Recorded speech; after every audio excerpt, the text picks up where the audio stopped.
Kalau lu karyawan baru, lu harus segera berinvestasi di stock market atau di saham. Hari ini di video ini gua akan ngasih tahu tutorialnya gimana cara cari saham yang bagus. Gua kasih juga spreadsheet atau Excelnya buat lu isi-isi biar cari saham lu sendiri. Jadi lu mulai hari ini nggak usah lu kursus-kursus, lu bisa secara basic tahu saham yang bagus yang mana. Let's go. Balik lagi nih bareng Ogut di Muda Cuma Sekali Self Development Indonesia. Nah kali ini Ogut akan jelasin tentang gimana sih dulu Ogut berinvestasi saham di mana di Bursa Efek Indonesia. Nah ini Ogut kenapa bisa sharing ini karena Ogut udah main saham dari 2016. Tapi sekarang sih stop ya karena memang uangnya difokusin ke Muda Cuma Sekali sama Muda Kreatif. Jadi nggak investasi di saham dulu. Nah, Ogut bisa sharing ini karena Ogut baca bukunya Ellen May. Nah, ini dilihat nih di Google nih ya, lihat di screen. Nih Ellen May. Ini sangat rekomendasi banget nih bukunya. Ya kan, institusinya juga, workshopnya juga ini sangat terrekomendasi banget. Dan ini bagus banget. Jadi kalian wajib untuk beli, at least di Gramedia ada. Nah, di sini Ogut disclaimer dulu ya, bahwa Ogut ini bukan ahli saham karena Ogut baru 2-3 tahun lah investasi saham. Dan Ogut juga bukan masternya. Apa yang Ogut lakukan di sini, yang sharing di sini sifatnya anak sharing agar teman-teman Ogut semua di sini punya semacam kayak pengetahuan dasar tentang saham. Sebenarnya saham tuh nggak ribet kalau kita ngerti ilmunya dan resikonya bisa di manage. Nah, Ogut saranin banget ya beli bukunya Ellen May dan baca. Jadi Ogut pengennya ini adalah referensi awal untuk nanti teman-teman itu cari ilmu-ilmu lain dari sumber-sumber yang terpercaya lainnya kayak gitu. Nah, Ogut itu sempat perjalanannya itu investasi saham di fundamental sama di technical juga, sampai trading Bitcoin juga. Nah, yang Ogut ini berikan adalah yang analisa fundamental yang cenderung jangka panjang. Simpelnya untuk yang Ogut jelasin yang setiap bulan nabung saham, kasarnya kayak gitu. Oke, kita akan mulai aja daripada banyak basa-basi. Tapi Ogut perlu banget disclaimer biar teman-teman gak salah paham tentang ini semua. Dan kalau misalnya dia mau kritik atau mau benerin semua statement Ogut yang salah di video ini, please banget, Ogut sangat berterima kasih kalau dikritik. Dan kalau misalnya ada yang mau ngebenerin di komen, biar orang-orang yang nonton video ini tahu di komen gimana caranya. Dan ini sifatnya gratis. Ogut di ujungnya nggak bakal jualan apapun tentang saham-saham ini, nggak. Oke? Nah, video ini akan sekitar lama sih ya. Ogut ini baru mulai, nggak tahu kira-kira bakal berapa lama. Saran Ogut sekarang teman-teman Ogut tuh ambil catatan, terus abis itu ambil kopi atau ambil teh, seduh dulu, pause dulu nih videonya. Terus habis itu ambil cemilan jadi bisa sambil belajar. Oke? Dan sediain waktu pastinya. Kalau misalnya kamu nggak mau nyediain waktu untuk belajarin ini sih, terus kamu bilang kamu mau maju, kamu mau dapetin investasi, mau mulai investasi yang bener, kamu sih agak meragukan ya nonton video ini aja buat investasi, nggak mau gitu loh. Ya udahlah, yuk kita mulai dari sekarang. Nah, kondisi sekarang ini mungkin kamu sudah ada di posisi udah punya akun saham, udah punya saldo, terus udah tinggal belilah kasarnya kayak gitu. Nah, gimana sih sekarang tinggal beli saham untuk pemula gitu dan untuk biar cenderung aman. Nah, kalau misalnya dari berdasarkan Ogut pelajarin, yang paling pertama itu yang paling aman, teman-teman ini kamu cari saham LQ45. Lihat di saham, lihat di Google LQ45. Nah, LQ45 itu adalah indeks.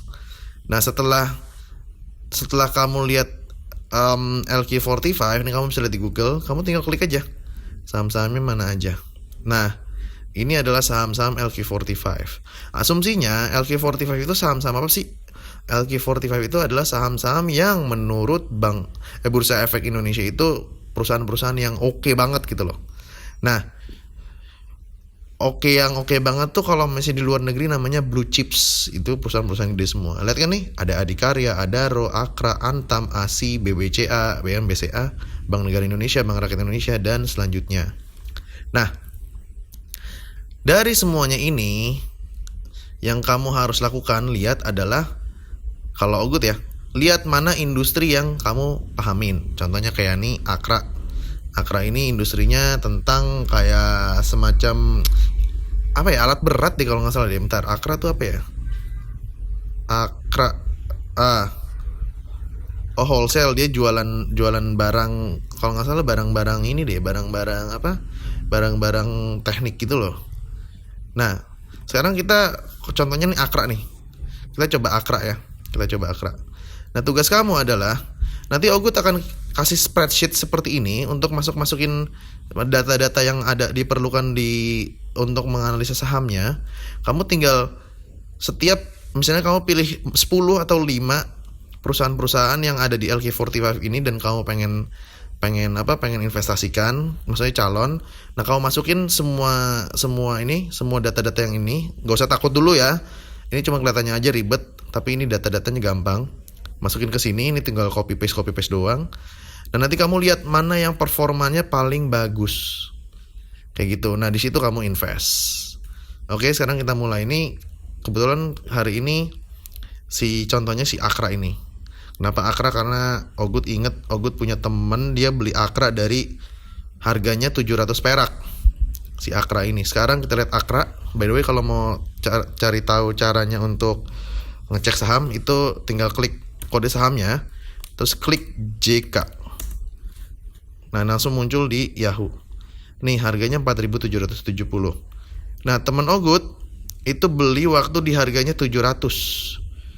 Berarti dia beli di harga di sini nih, di tahun 2009. 700. Nah, sekarang harganya udah 4.000. Bayangin belinya 700, harganya 4.000. Nah, oke. Sekarang kita mulai. Nah, nanti kamu bisa download langsung si spreadsheet ini. Kamu harus buka pertama kali nih spreadsheet ini dulu. Nah, ini spreadsheet semuanya Ogut bikin dari bukunya si Ellen May. Yang lupa yang mana ya, yang Smart Trader Not Gambler deh kalau salah. Bukan, Smart Trader Rich Investor. Nah, yang kamu harus perhatikan pada saat kamu buka ini, kamu ganti dulu namanya AKR, ya kan?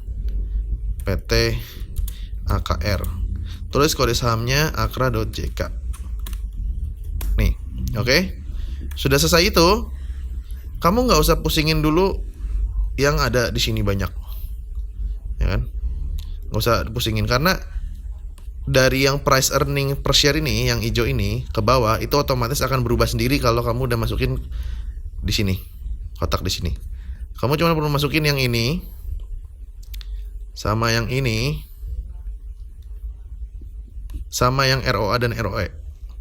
Nah, tapi ROA dan ROE ini nggak Ogut bahas dulu karena lupa, benar-benar lupa, udah lama banget. Ini harus dibaca lagi. Kalau saran Ogut sih ya kalian baca sendiri aja. Jadi nggak usah nunggu-nunggu Ogut gitu loh. Nah, sekarang kita konsentrasi sama dua hal ini.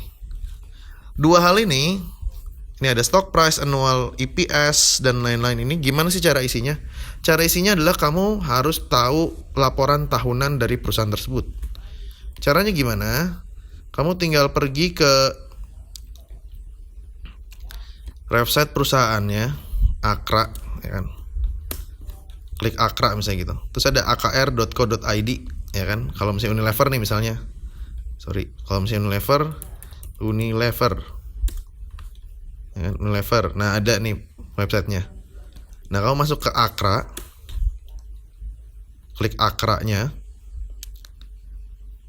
Terus biasanya ada di investor. Kalau kamu bingung, kamu tinggal klik aja di Google Akra Annual Report. Nah, keluar nih Akra Annual Report, kamu klik. Terus habis itu kamu kan ada keluar nih Annual Report 2017.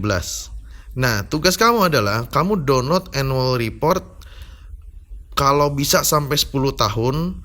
Tapi kalau misalnya nggak bisa, ya saran Ogut sih 5 sampai 7 tahun lah. 5 masih oke menurut Ogut, ya kan? Nah, ini download dulu nih. 2017 download, ya kan?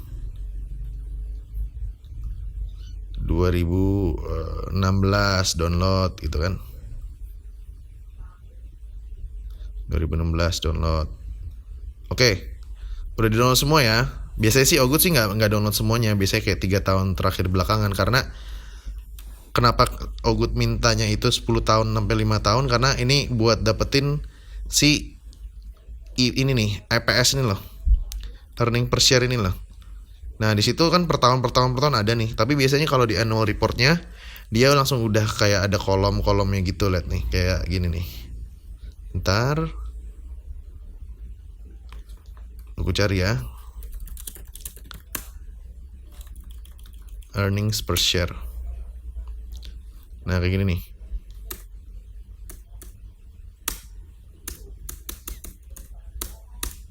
Nah, nih earning per share udah ada 2013, 2014, 2015, 2016, dan 2017. Udah kayak gitu. Cuma kan kalau ini kan nggak ada sampai 2011, 2012-nya nih. Nah, ya berarti harus download lagi yang misalnya anggap karena ini 2011, 2012 tahunnya, kamu download annual report yang 2012 misalnya kayak gitu. Jadi biar tahun 2011-nya kelihatan juga. Oke, masih ngikutin ya? Oke, kalau misalnya ngaso, ngebul, pause dulu. Sekarang tugas kita adalah ngisi ini dan ini. Nah nanti Ogut akan kasih tahu masing-masing dari makna-makna ini. Oke? Yuk kita mulai ya. Ini agak berat nih ya. Udah 11 menit. Nah, pertama kita lihat cari stock price dulu. Stock price itu adalah harga saham saat ini. Yang kamu cari. Caranya adalah pas di annual report paling terakhir nih 2017, Ctrl F, terus kamu cari harga saham. Nah, mana harga saham? Nih, ini kan ada ikhtiar saham nih, ada harga saham penutupan RP closing share price. Kamu cari harga saham penutupannya di kuartal terakhir di 2017. Lihat ini. Kamu ambil 2017 ini. Oke, 6.350. Tulis 6.350. Stock price itu harga saham yang nggak perlu dijelasin ya. Terus baru cari ANN EPS. EPS itu adalah earning per share. Ya kan? ANN EPS, earning per share. Earning per share. Sorry, jangan lupa earningnya pakai S. Earning per share. Mana nih? Aduh. Nah, lihatnya ini earning per share-nya. Apa sih artinya earning per share? Earning per share itu artinya keuntungan kamu per lembar saham. Di sini ada 302,5. Artinya lembar saham per satu lembar saham harga 6.350, kamu akan dapat keuntungan selama setahun 325 perak.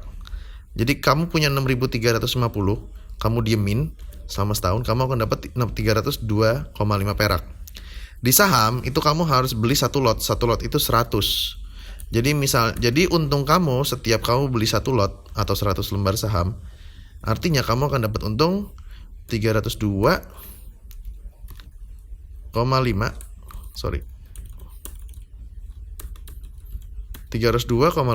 kali berapa tadi? 100. Kamu punya 30.250 ya.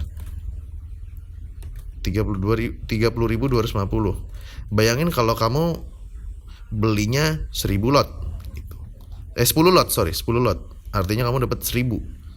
Berarti untung kamu 300.000 per tahun, ya kan? Nah, selanjutnya kita masukin earning per share-nya yang 2017 dulu yang ada di sini nih. 302,500,5 ya. 302,5 sorry. Nah, selanjutnya kamu masukin earning per share masing-masing tahun. Berarti tulis di sini 302,5 karena sama kan? Lihat di tahun 2016 berapa? 254,9. 254,9. Oke. 2015 262,7. Nih lihat kan 262,7. Oke. 2014 207,8. Oke. 207,8. 2013 167,4. Nah, karena ini mentok, kamu buka yang laporan tahunan 2012, terus masukin ya. Ini versi udah diisi ya. Udah Ogut masukin semua nih ya. Udah Ogut semua masukin di sini. Nah, selanjutnya setelah dapetin annual IPS ini, udah dimasukin semua yang ini, kamu masukin total stockholder equity, ya kan? Total stockholder equity. Kita cari dulu. Kalau misalnya stockholder equity, kamu cari aja Ctrl F total equity. Nah, ini ada kan? Total equity di tahun 2017 adalah 9.029. Tapi jangan sampai terkecoh. Lihat ada keterangan di atas. 9.029 itu ada dalam miliar rupiah. Nah, kita tulis dulu, nanti baru jelasin. 9029 ya kan? Terus 6 miliar ya. Tua gak 9 triliun 29 juta. Total stockholder equity itu artinya apa sih? Total equity itu maksudnya adalah perusahaan itu dia total nilai satu perusahaan itu tuh berapa duit sih? Jadi kalau misalnya kamu punya 100% dari sahamnya si perusahaan ini, artinya kamu punya nilai diri kamu adalah 9 triliun. Tuh. Nah, terus selanjutnya kita lihat share outstanding. Share outstanding itu ada di mana sih? Share outstanding itu artinya jumlah saham beredar. Nah, kita coba cari jumlah saham beredar. Tinggal Ctrl F lagi. Jumlah saham. Nah, ada nih jumlah saham beredar nih ya. Lihat sini ya. Kita lihat yang paling terakhir 4 miliar 6.329.420 lembar saham. Kita masukin aja. Udah masuk ya. Nah, apa sih artinya jumlah saham beredar? Artinya saham itu tuh dibikin per lembar dan setiap lembarannya itu ada nilainya. Nah, yang udah dikeluarkan sama perusahaan ini itu saham per lembarnya itu total lembar yang pernah dikeluarkan perusahaan itu adalah sebesar 4 triliun lembar saham. Nah, karena total perusahaan ini nilainya adalah 9 triliun, terus abis itu ada 4 miliar lembar saham. Kalau misalnya kita bagi si total perusahaannya dibagi berapa lembar sahamnya, itu akan mendapatkan nilai dari equity per share. Kayak gitu. Nah, mungkin agak jelimet, tapi lupain aja. Isi aja dulu. Yang ini kosongin, diemin aja. Terus total liabilitas. Tinggal cari aja. Ctrl F, total liabilities. Nah, ini ada nih, 2007. 7793,6. Jangan lupa dalam miliar. Mana? Belum isi ya? Oke. 7793,6. 7793,6. Jangan lupa tua. Kan 6-nya udah masuk 3. 223. 7 miliar. Total liabilities. Total equity salin 9029.600. Nah. Terus total aset tinggal cari di bawah. Balik lagi ke annual report. Tulis total aset. Asetnya S-nya 2 ya. Nah, total aset ada di 16.823,2 dalam miliar ya. 16.823.32.000.000. Total aset 16 triliun. Total aset itu artinya apa sih? Total aset itu adalah ya semuanya, gedung, kantor, dan lain-lain yang dimiliki sama si perusahaan tersebut. Kalau total liabilities itu apa sih? Total kewajiban kayak hutang ke bank, habis itu hutang ke saham, dan lain-lain. Itu totalnya. Nah, kalau detailnya seperti apa bisa tanya ke akuntansi atau kamu bisa cari di istilah-istilahnya Investopedia namanya.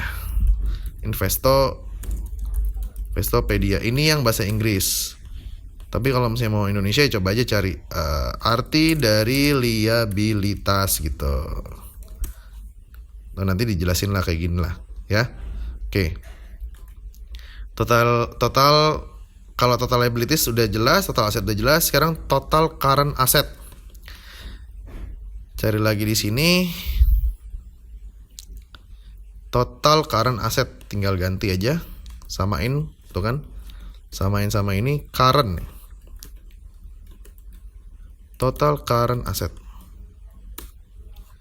Mana tuh? Total current asset. Nah, ada di sini. Dalam miliar rupiah nih 14250. 1425 tuaga 1425 ya 1.425 miliar. 1.425 miliar. Terus total current liabilities kita cari lagi di sini. Total current liabilities. Oke. Nah, ini 5429,5. 5429,5 tuaga. Nah, apa sih artinya dari current asset dan current liabilities? Sorry, ini kayaknya ada salah. Current asset. Total current asset 1425. Sorry. Ini sekarang asetnya harusnya 8.816,3. 8.816,3 tuaga 8 triliun. Apa sih current asset sama current liabilities? Jadi current asset itu adalah bagian dari total aset. Nah, aset itu ada yang lancar, ada yang nggak lancar kan. Kalau yang lancar itu contohnya kayak cash itu lancar karena bisa langsung cair. Kalau yang nggak lancar itu mungkin kayak gedung gitu loh, semacam itu. Current liabilities juga itu kewajiban yang lancar, jadi yang lebih gampang liquid. Nah, kalau misalnya kamu sudah isi semua ini dan udah isi semua ini, ya. Udah isi semua ini, kamu siap untuk menganalisa. Nah, setelah menganalisa, kamu bisa siap tahu mana stok atau saham yang akan kamu pilih. Nah, biar nggak puyeng, Ogut bikinin 2 part. Sekarang silakan klik tombol video di atas untuk ke part 2-nya bagaimana kita menganalisa video yang saham-saham yang sudah kita masukin data-datanya. Oke? Yuk kita ketemu di part 2-nya. Kenapa? Biar nggak terlalu panjang lah. Jadi kamu bisa pause dulu. Misalnya kamu bisa lihat besoknya atau kapanpun, jadi kamu bisa ulang yang ini.